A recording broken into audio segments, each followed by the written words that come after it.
வணக்கம், good morning, happy morning, wonderful morning. இந்த ஆட்டிடியூடை பற்றி பேசிகிட்டு இருந்தோம்.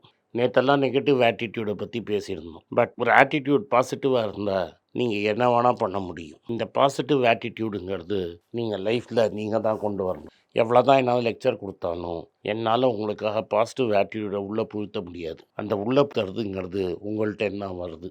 இது வரத்துக்கு நான் என்ன சொல்கிறதுன்னா, உங்களுக்கு எவ்வளோ பெரிய கட்டம் இருந்தாலும் எவ்வளோ பெரிய அட்வர்சிட்டி இருந்தாலும் சின்ன சின்ன சக்ஸஸை செலிப்ரேட் பண்ணிகிட்டே போங்க. எவ்ரி டைம் நீங்கள் ஒரு சின்ன சக்ஸஸை செலிப்ரேட் பண்ணிங்கனாலும் ஆட்டோமேட்டிக்காக உங்களுக்கு ஒரு பெரிய புத்துணர்ச்சி கிடைக்கும். அடுத்த ஸ்டெப் எடுத்து வைப்பீங்க, அடுத்த வெற்றியை நோக்கி போவீங்க. ஸோ இந்த செலிப்ரேஷன் ஆஃப் எவ்ரி ஸ்மால் வின்னுங்கிறது ரொம்ப இம்பார்ட்டண்ட்.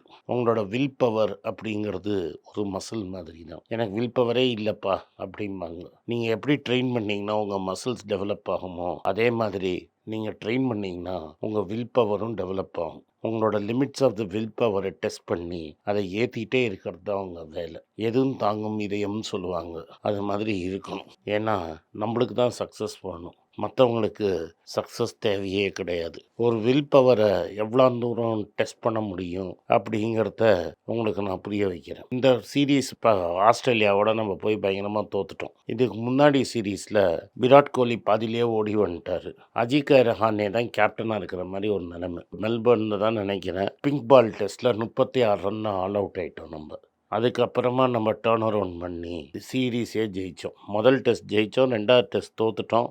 அதுக்கப்புறமா சிட்னியில் ரொம்ப இம்பார்ட்டண்ட்டான டெஸ்ட்டு. அந்த சிட்னி டெஸ்ட்டில் ஆக்சுவலாக நம்ம தோற்றுருக்க வேண்டியது. அதில் ஹனுமான் விஹாரியும் அஸ்வினும் ஆடி மேட்சை ட்ரா பண்ணாங்க. நீங்கள் போய் அந்த வீடியோ நீங்கள் பார்க்கணும். அதில் அந்த வின்னிங்ஸ் முடிஞ்ச உடனே அஸ்வின் ஒய்ஃப் சோஷியல் மீடியாவில் ஒரு பேட்டி கொடுத்துருந்தாங்க. அதையும் நீங்கள் பார்க்கணும். அவங்க என்ன சொல்லியிருந்தாங்கன்னா, அவரால் அன்றைக்கி ஷூலேஸ் கூட கட்ட முடியலன்னு. அவருக்கு பேக் ஸ்பேசம், முதுகு வலி. அதனால் ஸ்ரீதர்னு அந்த டைம் நம்ம ஊர் ஃபீல்டிங் கோச், அவர் ஹைதராபாடுக்கு லெஃப்ட் ஆர்ம் ஸ்பின் போட்டவர். அவர் என்ன சொன்னார்னா, ஒரு செஞ்சுரி ஆஃப் ஸ்டோரிஸ்னு ஒரு யூடியூப் சேனலில் அன்றைக்கி பேக் ஸ்பேசம்னால உட்காரவே இல்லை அஸ்வின்னு. ஏன்னா முதுகு வலினால உட்கார முடியல, உட்காந்தா எழுந்துக்க முடியாதுன்னு உட்காரவே இல்லை. ஹாம்ஸ்ட்ரிங்கிறது தொடைக்கு மேலே வரும். அந்த ஹாம்ஸ்ட்ரிங் இன்ஜுரி ஹனுமான் விஹாரிக்கு ஹாம்ஸ்ட்ரிங் இன்ஜுரி. அவங்க 2 பேர் தான் லாஸ்ட் ரெகனைஸ் பேர். அவங்க அவுட் ஆகிட்டாங்கன்னா பின்னாடியே டீம் வந்துடும்.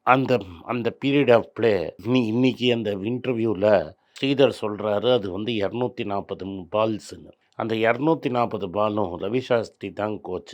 ஒரு வாட்டியும் சபாஷ்ன்னு சொல்கிறத ரொம்ப அழகாக பண்ணி காமிச்சிருப்பார். அப்படியே பால் போடுறச்சே ஏறுவார், சபாஷ் அப்படின்ட்டு திரும்பி உட்காருவார். திரும்பி அடுத்த பால் டென்ஷனாக பார்ப்பார், சபாஷ் அப்படின்னு 240 வாட்டி சபாஷ் சொல்லியிருப்பாருன்னாரு. அங்கே டிம் பெயின் என்ன சொன்னார்னா, அவர் தான் Australian captain, see you in Brisbane mate அப்படின்னு. அதாவது இங்கே வேணால் நீங்கள் தப்பிச்சிருப்பீங்க, பிரிஸ்பெனில் அவங்கள ஒரு வழியை பார்ப்போன்னு. பிரிஸ்பெனில் இந்தியா அவங்கள தோக்கடிச்சிடும்.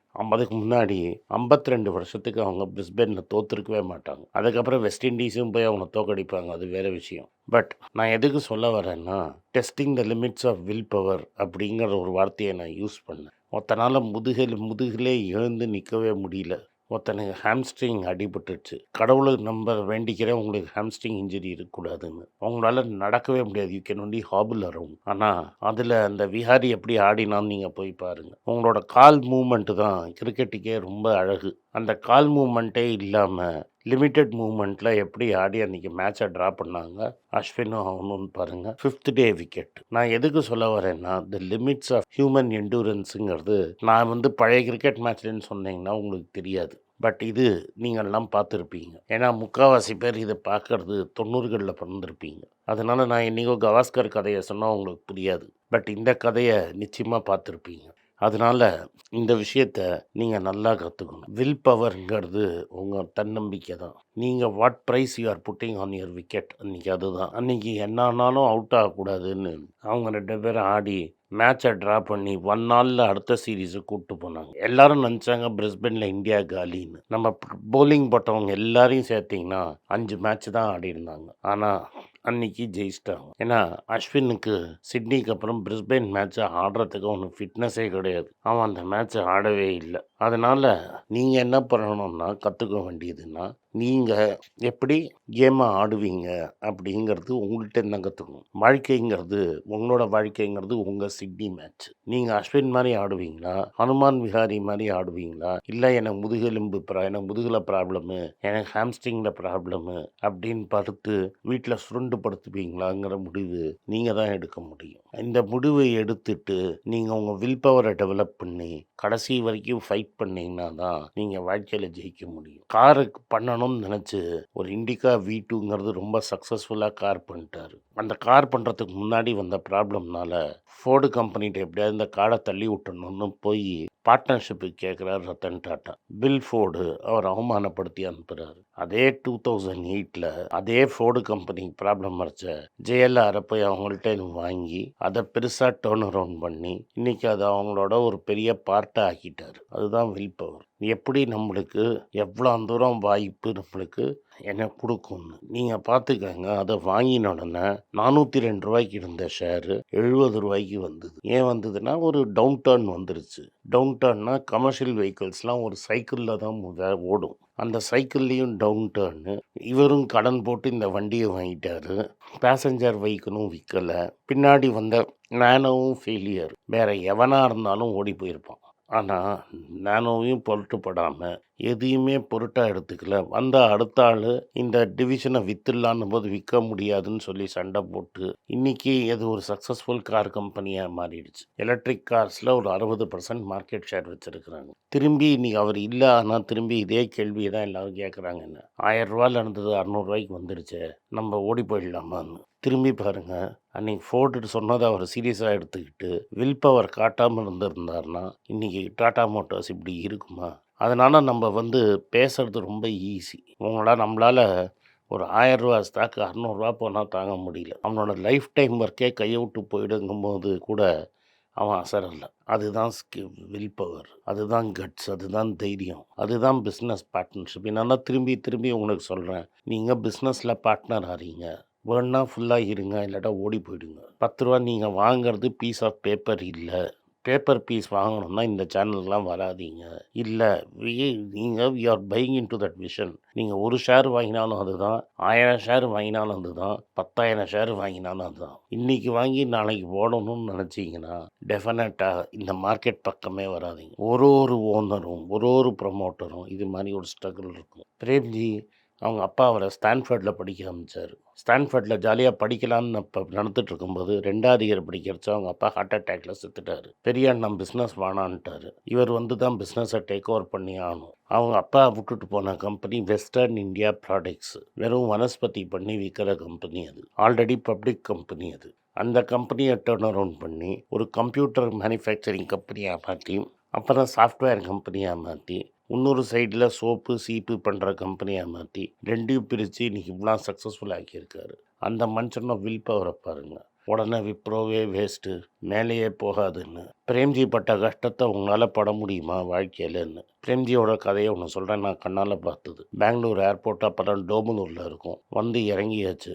ரைட்டாக விப்ரோ சேர்மன் ஒருத்தன் போர்டு போட்டு உட்காந்துன்னு இருக்கிறான். அப்போல்லாம் விப்ரோவோட ஆஃபீஸு பாம்பேயில் இருந்த காலம். ஏதோ ஒரு மேனேஜர் விப்ரோ காரு ஏறி போயிட்டான். ஆக்சுவலி அந்த கார் வந்தது பிரேம்ஜிக்காக. இவன் விப்ரோன்னு ஒரு ஆள் எனக்கு வந்திருக்குன்னு கார் எடுத்துன்னு போயிட்டான். போகிற வழியில் டிரைவர் உன் பேர் பிரேம்ஜியான்னு கேட்டால் பயந்துட்டான். இருந்தாலும் அங்கே போயிட்டான். பின்னாடியே வந்த பிரேம்ஜிக்கு டிரைவர் கார் இல்லைன்னொன்னா டாக்ஸியில் ஏறி வந்துட்டார். மீட்டிங்கில் மேனேஜரை பார்த்து ஒன்றும் கேட்கல. விப்ரோவில் ஏர்போர்ட் பிக்கப் பண்ணுற அளவு வளர்ந்துருச்சா கம்பெனின்னு 30 வருஷத்துக்கு முன்னாடி கேட்டு அப்படியே சைலண்ட்டாக விட்டார். நான் எதுக்கு சொல்ல வரேன்னா, வேறு எவனாக இருந்தானா அந்த மேனேஜர் ஒரு வழி பண்ணியிருப்பார். கோயம்புத்தூரில் அவர் ஜிஇயோடு சேர்ந்து பல்பு பண்ணுறதா இருந்தார். ஜிஇ அந்த பல்பை கட்டி விட்டாங்க. அப்போ அவர் என்ன பண்ணுறாருன்னா விப்ரோ லைட்டிங்னு அவரே ஆரம்பிக்கிறார். அந்த விப்ரோ லைட்டிங் புரிஞ்சுக்கிறதுக்காக ஒரு டீலரோட சேல்ஸ்மேன் பின்னாடி பைக் பின்னாடி ஏறி கடையாக ஏறினது எனக்கு தெரியும். அங்கே நான் தான் பிரேம்ஜின்னு சொல்லிடாதீங்க. நீங்கள் டீலரோட கடையோட இன்ட்ராக்ட் பண்ணுறச்ச கடைக்காரன் என்ன பேசுகிறான்னு நான் கற்றுக்கணும்னு பாருங்க. அந்த ஆளோட பார்ட்னராக இருக்க பார்க்குறீங்க. உடனே விப்ரோ சார் 5 ரூபாய் ஏறிச்சா 10 ரூபாய் ஏறிச்சான்னு. நீ ஏறி பைக்கில் ஏறி ஒரு டீலர் பையனோட போய் ஊர் பேர் தெரியாத ஊரில் உட்காந்து உன்னோட கடைக்காரன் உன் ப்ராடக்ட்டை பற்றி என்ன சொல்கிறான்னு கேட்க தைரியம் உனக்கு இருக்கா முதல்ல நீ யோசிச்சுப்பாரு. ஸோ நம்ம எதுக்காக இருக்கோம், எந்த கம்பெனியோட பார்ட்னராக இருக்கோம், அந்த மனுஷனுக்கு ஆட்டிடியூட் எப்படி இருக்குது, அவன் வில் பவர் எப்படி இருக்குன்னு தெரிஞ்சுட்டு பேசுங்க. நன்றி, வணக்கம். இந்த வீடியோ உங்களுக்கு பிடிச்சிருந்தா வீடியோவை லைக் பண்ணுங்கள், எங்கள் சேனலை சப்ஸ்கிரைப் பண்ணுங்கள், பெல் நோட்டிஃபிகேஷன் தட்டுங்க. இந்த வீடியோவை முடிஞ்சால் உங்கள் சொந்தக்காரங்களுக்கும் ஃப்ரெண்ட்ஸுக்கும் அனுப்புங்க. நன்றி, வணக்கம். உங்கள் பேராதரவுக்கு மிக்க நன்றி. நான் டோட்டலாக 5 புஸ்தகங்கள் எழுதியிருக்கிறேன். 3 ஆங்கிலத்தில் எழுதியிருக்கிறேன். அதில் 2 தமிழாக மொழிபெயர்த்துருக்காங்க. ஸோ டோட்டலாக 5 புஸ்தகம் ஆச்சு. இந்த 5 புஸ்தகத்துக்கு ஹார்ட் காப்பி வேணும்னா நீங்கள் கீழே இருக்கிற வாட்ஸ்அப் நம்பருக்கு மெசேஜ் அனுப்பிச்சிங்கன்னா எங்கள் டீம் உங்களை கான்டாக்ட் பண்ணுவாங்க. இந்த 5 புஸ்தகங்களில் 3 புஸ்தகம் கிண்டலில் இருக்குது.